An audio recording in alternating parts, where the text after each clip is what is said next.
Ce plongeoir ne sautera plus avant 6 mois. Depuis ce matin, l'eau de la piscine du Poséidon s'écoule lentement. Dans 10 jours, il sera possible de toucher le fond de la piscine sans mouiller son pull marine. Mais en attendant, les ouvriers sont déjà sur le pont au niveau de la salle des machines. Ils doivent remplacer toutes les chaudières, la ventilation et la filtration de l'eau. Une obligation pour cette infrastructure très énergivore. Il faut se rendre compte que le Poséidon, parmi l'ensemble des bâtiments communaux, représente environ un tiers en fait, de la consommation énergétique. Une fois les travaux terminés, la commune espère réduire considérablement ses émissions.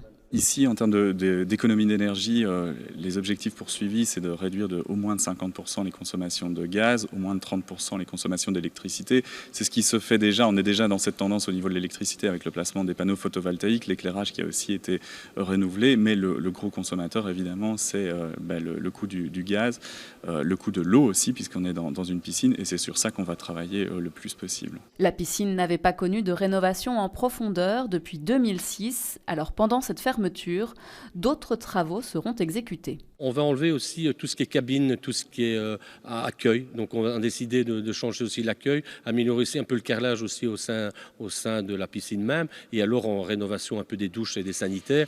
Et on va aussi mettre en fait un système informatique pour la noyade qu'il y a déjà dans beaucoup d'autres piscines.